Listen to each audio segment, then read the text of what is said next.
Assalamualaikum warahmatullahi wabarakatuh.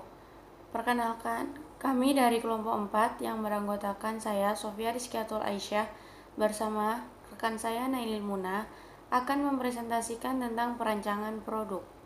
Apa sih perancangan produk itu?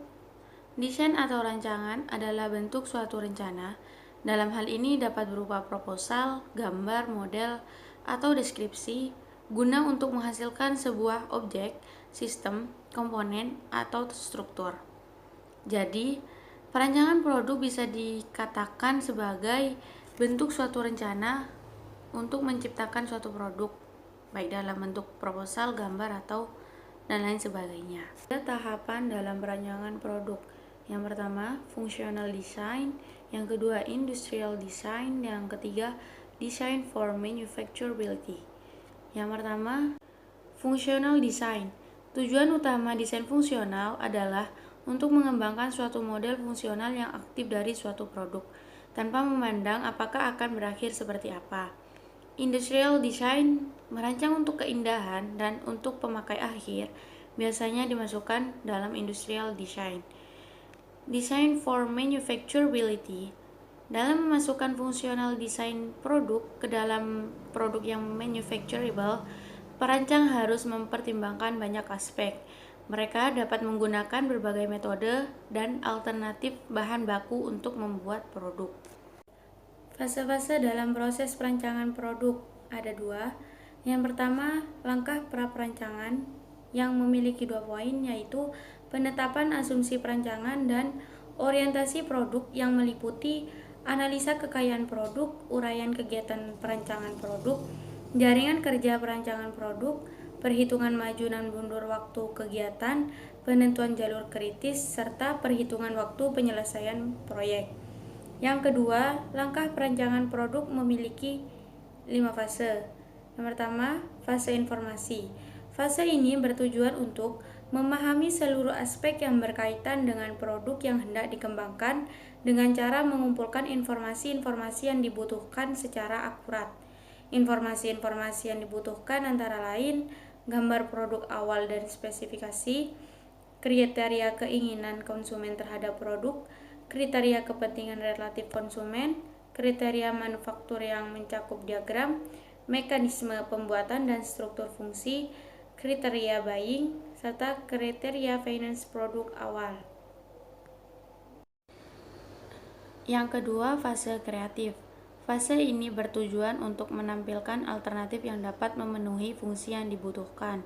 Langkah-langkah yang harus dilakukan adalah penentuan kriteria atribut produk dengan menggunakan diagram pohon, penentuan prioritas perancangan dengan menggunakan matriks quality function deployment, pembuatan alternatif model produk, serta perhitungan biaya alternatif model.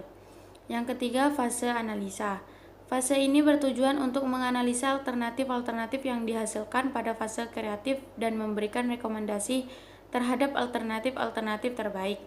Analisa yang dilakukan antara lain analisa kriteria atribut yang akan dikembangkan, penilaian kriteria atribut antar model dengan menggunakan matriks 0-1, pembobotan kriteria atribut produk, matrix combinax, dan value analysis. Yang keempat, fase pengembangan. Fase ini bertujuan memilih salah satu alternatif tunggal dari beberapa alternatif yang ada, merupakan alternatif terbaik dan merupakan output dari fase analisa. Data-data tentang alternatif yang terpilih adalah alternatif terpilih dan gambar produk terpilih dan spesifikasinya. Dan yang terakhir adalah fase presentasi. Fase ini bertujuan untuk mengkomunikasikan secara baik dan menarik terhadap hasil pengembangan produk. Pembahasan selanjutnya yakni tentang proses-proses dalam perancangan. Perancangan produk menurut Nigel Cross terbagi menjadi 7 langkah yang masing-masing langkahnya memiliki metode tersendiri. Ketujuh langkah tersebut yakni yang pertama yakni klarifikasi tujuan. Klarifikasi tujuan ini dilakukan untuk menentukan tujuan perancangan. Metode yang digunakan biasanya adalah metode pohon tujuan. Langkah-langkah yang ditempuh dalam tahap klarifikasi tujuan ini adalah yang pertama, membuat daftar tujuan perancangan. Yang kedua, susunan daftar dalam urutan tujuan dari high level sampai kepada low level. Yang ketiga yakni gambarkan sebuah diagram pohon tujuan untuk mewujudkan hubungan-hubungan yang hierarki. Metode yang kedua yakni metode penetapan fungsi. Dari metode pohon tujuan melihat permasalahan yang mempunyai banyak tingkat perbedaan yang umum maupun secara rinci, perancang mungkin selalu untuk menaikkan dan menurunkan tingkatan dalam permasalahan. Yang ketiga yakni penetapan kebutuhan.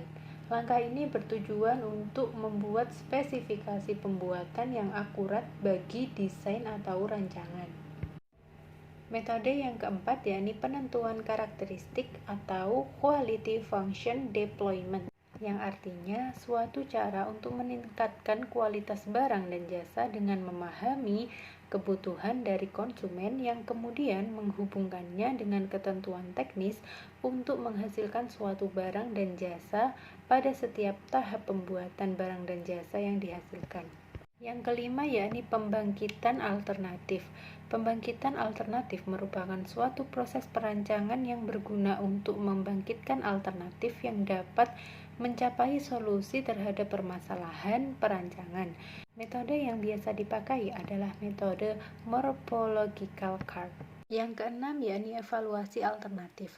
Evaluasi alternatif merupakan suatu proses penentuan alternatif terbaik dari berbagai macam alternatif yang muncul, sehingga diperoleh suatu rancangan yang baik dan dapat memenuhi keinginan dari konsumen. Dan yang terakhir yakni rincian perbaikan. Modifikasi atau perbaikan ini berusaha mengembangkan suatu produk, meningkatkan penampilannya, mengurangi berat, menurunkan biaya, dan meningkatkan daya tariknya. Semua bentuk modifikasi biaya dapat dibagi menjadi dua tipe, yakni yang pertama modifikasi yang bertujuan untuk meningkatkan nilai produk untuk pembeli, dan yang kedua yakni mengurangi biaya bagi produsen. Sekian presentasi dari kelompok kami. Apabila ada kurang lebihnya, kami mohon maaf. Wabillahi taufik wal hidayah, wa ridho wal inayah. Wassalamualaikum warahmatullahi wabarakatuh.